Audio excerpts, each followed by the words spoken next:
what's going on, guys? It is FoxyDude98 here, and welcome back to a brand new episode of my F1 2017 career mode with the Force India. So guys, today we are here for the Canadian Grand Prix. If you guys do enjoy today's video, don't forget to drop a like on the video. That would be absolutely awesome. And if you guys wouldn't mind clicking the subscribe button as well, that would really help out the channel. I really would appreciate it if I can get my words out. But anyway, we're here now for the Canadian Grand Prix, and as you can see, we're having a look at the R&D tree, and we have got a brand new upgrade, which is a rear wing main plane, which has been installed onto the car, ready for this Grand Prix. And as you can see, we're still very far down in the categories for the front and rear wing areas. And into the powertrain, there's no need to make an upgrade on that. It's not necessary. We're the fastest powered car alongside Williams and Mercedes. Ferrari have made an engine upgrade because they are in front of Haas, and Haas and Ferrari have got the same engine.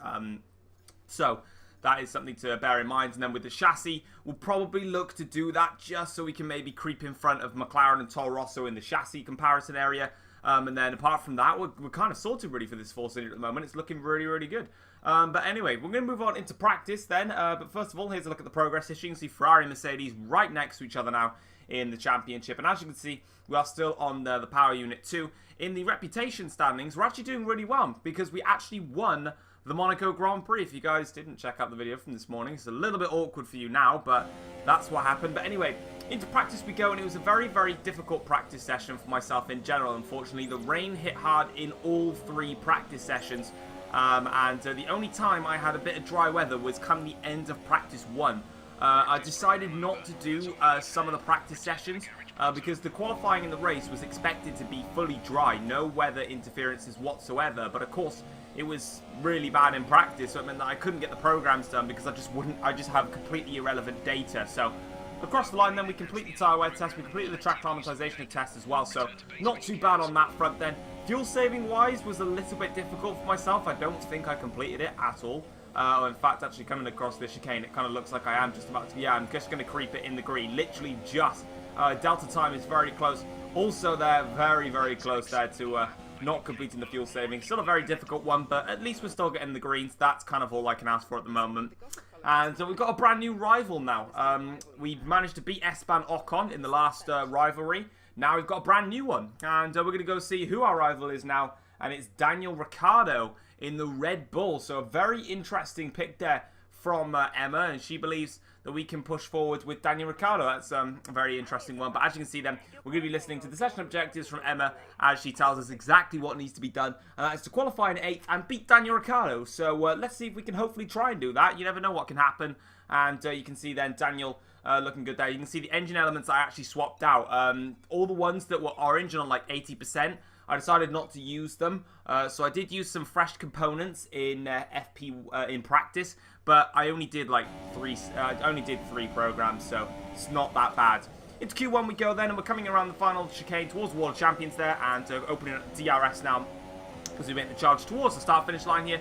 Across the line, and we are 8 100ths, I think that says, or 6 100ths off of Daniel Ricciardo in qualifying. And as we simulate the session, I felt like my lap was so strong that I wouldn't mind taking on the simulation and then dropping far down the order. But once again, Esteban Ocon, my teammate, has been knocked out in Q1. So some big problems for Ocon. He really needs to start stepping it up if Force India are going to mount any sort of challenge on the top 3 teams. But into Q2 we go then, and Bottas is currently quickest on a 112 flat. Into the chicane, we actually lost, we exceeded track limits that was shown there because unfortunately I bounced off the one curb and then sort of lost the rear, and then bounced on the other one and just lost all control really.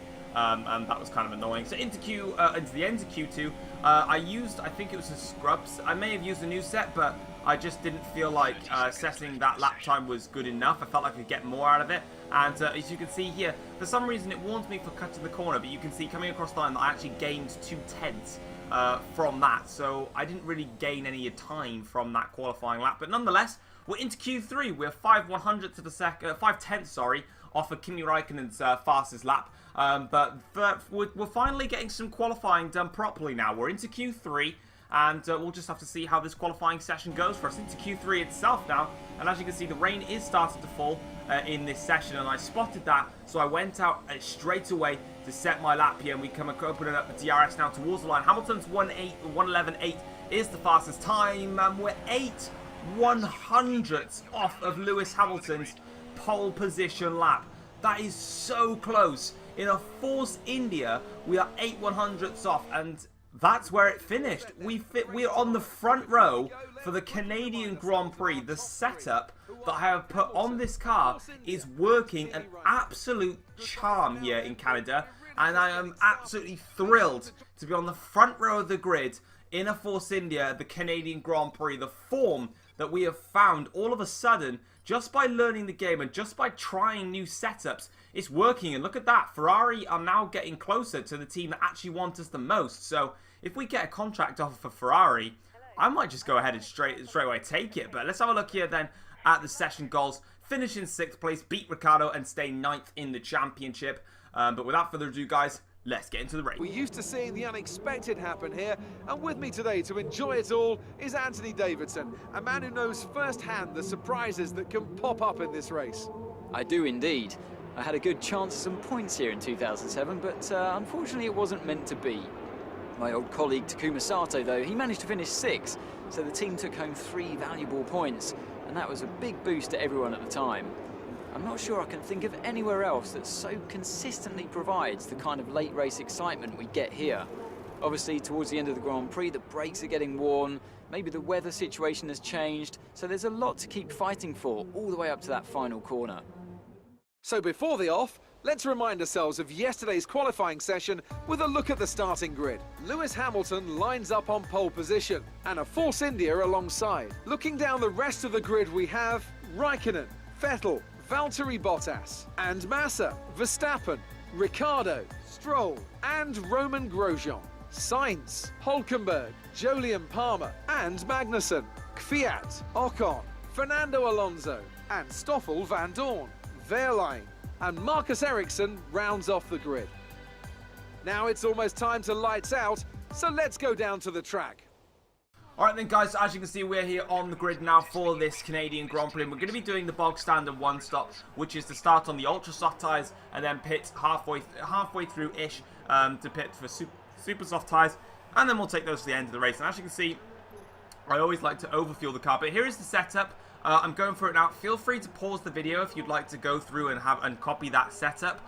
I just felt like it worked an absolute charm here, so much so that I'm on the front row in a Force India, so I thought I'd show you guys. So I was running 4 wings. The transmission was the lowest on the front, and then of course you can see the suspension geometries in the suspension. If you want to pause the video and check that setup out, go and check it out.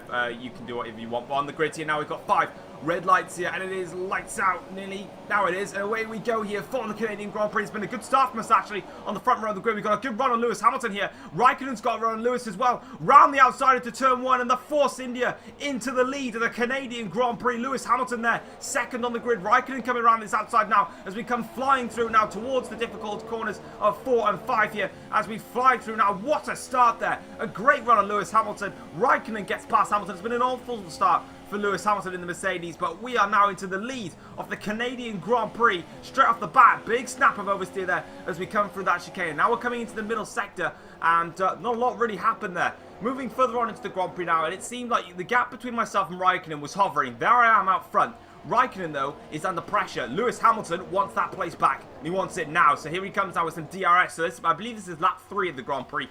Here comes Lewis Hamilton getting very close into the chicane here, but it's not going to work for him. It's like I'm flying through the wall of champions there, nearly actually scraping the wall there. But anyway, we're coming now towards the start-finish straight here. Hamilton's got a great run on Kimi Raikkonen this time, moving over to the left-hand side of the circuit, down the inside into turn 1. He doesn't make it stick though. Raikkonen fends it around the outside of 1 and then keeps it down the inside into turn 2 and stays in front of Lewis Hamilton, cracking defended from the Finnish driver. And once again, you can see there I am out front, just starting to creep away a little bit now in this Grand Prix as these guys continue to fight. That's allowing me to pull away in this race. But as you can see, Hamilton with the DRS now wide open as we come flying through towards the wall of champions and the chicane here. Will Lewis Hamilton go for a move? Raikkonen's actually locked up there, and he's cut across Lewis Hamilton, and that has completely held them all up there. Hamilton now with some DRS. Great reactions not to go to the back of Raikkonen here, but now Hamilton with the DRS comes flying through towards turn 1 now, down the inside here. This is Hamilton's, and no, once again, look, Raikkonen holds it around the outside, and then he's going to switch it to the inside into 2 and makes it stick. So great defending from Raikkonen Raikkonen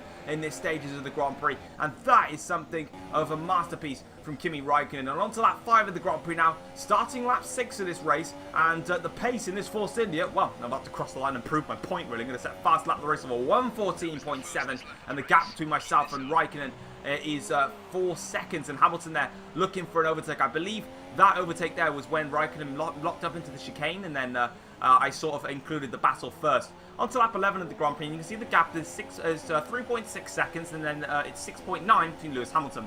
And as you can see, that the gearbox has now passed its 50% mark, and also the MGUK is also past the 50% mark, so they're starting to get worn in this Grand Prix. I'm not really too concerned about the MGUK. I'm mostly concerned about the gearbox in this stage, because if the gearbox fails, then yeah, we're going to be in a whole heap of problems. So I'm hoping that the gearbox can last this Grand Prix, and if it starts to cause me problems in the next race in Azerbaijan, I'll take a grid penalty there. But for now, we're going to be coming into the pits for our first and one and only stop actually in this Grand Prix now for a set of the super soft tyres, and we're going to take those comfortably to the end of the Grand Prix. There's no need to manage them at all. It is just going to be a simple one stop, and we're coming in now for our pit stop here, and we exit the pits now after a great stop there, and we're coming out of the pits now towards the pit exit, and we might just even rejoin, still in the lead of the Canadian Grand Prix. There goes Max Verstappen. Now Verstappen is yet to pit. That's Kimi Raikkonen behind, who made his pit stop a lap earlier, and obviously since the pit lane cuts out turn 1 and 2, we've actually stayed in front of Verstappen, and interestingly enough, Kimi Raikkonen has made a stop for soft tyres, so he doesn't feel like the super softs can go to the end. Now remember, he pitted a lap earlier than me, so he's got to do 21 laps on his soft tyres, whereas I'm doing 20 laps on super soft tyres. I'm on to lap 16 of the Grand Prix now, and the pace is really here in this Force India, and we're just absolutely flying along now, taking it step by step as we come towards the chicane. You can see Lewis Hamilton also on a set of soft tyres, so I was kind of a bit curious at this stage, would my super softs actually make it to the end of the race? But a little small snap of oversteer on the exit, but we managed to cure that, and across the line to set a 1:14.1, the fastest lap of the race so far. And as you can see now, the turbocharger has passed the 50% mark, but the ICE, the control electrics, the energy store and the MGUK are still all fine. On to lap 24 of the Grand Prix now, and we're just cruising at this rate. I did not expect this in the slightest, but we're cruising.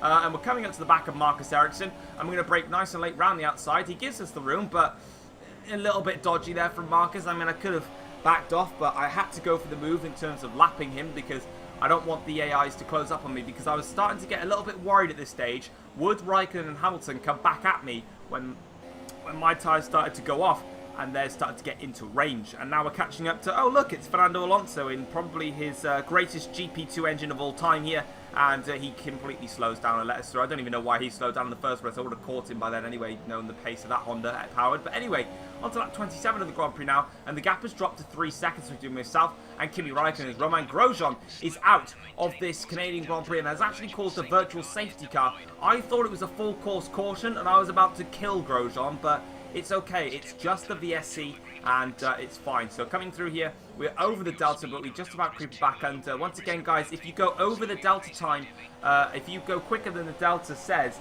at the end of the VSC, unlike last year where it doesn't register it, this year you'll get a slam dunk drive-through penalty. So be careful under the virtual safety car.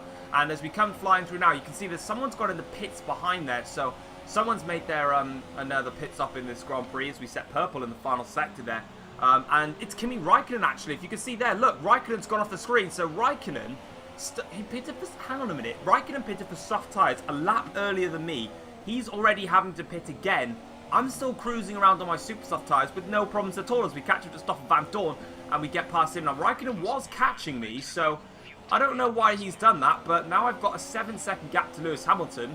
I can just manage that. There it is, 7.6 and then 8.8 between Hamilton and Vettel, so I can kind of manage that now towards the end of the race here. So what looked like to be quite a scary finish might just turn out to be a rather simple finish for myself as we overtake the back markers there on lap 29 of this Canadian Grand Prix. Into the hairpin we go now. And yeah, that was kind of much it really as we come flying through now. Just going to do a little bit of weaving on the straights just to obviously warm up the tyres, nothing else. Obviously not gloating at all, but into the chicane we come. And I don't know what's going on. I haven't changed the difficulty. It's still on Ultimate, still on 102 like it's always been, which I'm comfortable with. but it's back-to-back victories in Formula 1. We have won the Canadian Grand Prix. Start to finish, we were dominant on pace, and the setup was the biggest thing. My setup, which again, pause the video at the start when I scroll through the setup, that was the biggest thing. I did a lot of work on setup here, and it really paid off, and the car was hooked up round here, and I was hooked up with it. And that's a great way to kick off this week of Formula 1 career mode videos, really. But yeah, back-to-back wins, and that is absolutely amazing. Kevin Magnussen there finishes in 10th, so a decent point scoring finish for the Danish driver there. But onto the podium, we are ecstatic as usual, and once again we are on the top step, and I am really happy at this stage in this career mode. I did not expect this at all, as we start to celebrate here, picking up the trophy once more, and then spraying the champagne, top step of the podium with Force India, and we're spraying the cameraman, and we are absolutely elated with our performance there here in Montreal. It's normally been a track where Hamilton dominates. Now it's a track where I'm coming to dominate it, and as you can see then, as we all stand on the top step of the podium, a really, really decent result. But as you can see, scrolling through the order, Esteban Ocon did manage to get 9th place, so some decent points for the Force India team, and you can see that we beat Daniel Ricciardo quite comfortably, but there it was. We were the fastest on track, really. In the driver's standings, though, something rather interesting. I'm only 20 points off the lead, and I'm in 3rd of the championship. Thanks to those back-to-back wins, I'm actually now in a championship contending area with a Force India. Now, I don't think that's going to stay because, yeah, on the constructors we're 82 in the points. But we're coming up to now. We've got Canada, Baku, and Austria. They are power-heavy circuits. This is where this car is going to dominate. So if I can get results like this, which who knows what's going to happen, we might be in with a shout. But anyway, we're not going to talk about that because we're in a Force India. So yeah, but as you can see, look at that. Ferrari, Mercedes, and Red Bull's interest in us has absolutely shot up to the point now where Ferrari and Red Bull are the team that want us the most. And pit stop efficiency has been increased thanks to completing 10 racing pit stops. And we've also got an invitational that we've been invited to. So we can do a short race around Bahrain, or we can do a checkpoint challenge. I decided to go with the checkpoint challenge with the Red Bull RB6 for you guys today. And as you can see, coming around the final corner here in Monza. So what we need to do here is we have got an objective. So we've got 30 seconds on the clock, or 35 seconds on the clock, and we need to hit a specific set of checkpoints placed around the circuit. And in order to complete the challenge, we have to hit the checkpoints. The checkpoint will give us an extra amount of time. And then obviously the target distance that we need to reach is 9.2 kilometers. Once we've done that, we then complete the challenge. But guys, I'm going to let you guys now watch the rest of this invitational like I always do with all the events, and I'll be back with you to sign off the video.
Right then, guys, so that is going to be it for the rest of the Invitational. We did manage to complete the test. The target was 9.2 kilometers, and we managed to do 10 kilometers. So that's absolutely awesome. But guys, that is going to wrap it up for this career mode for you guys today here on my channel. We are on a roll right now, and I'm going to keep that momentum flying for the next races. But guys, if you have enjoyed today's video, drop it a like. That'd be absolutely awesome. Subscribe if you're new around here as well. And I'll see you guys next time with another career mode episode very, very soon. Take care all, guys. Thanks for watching. Peace.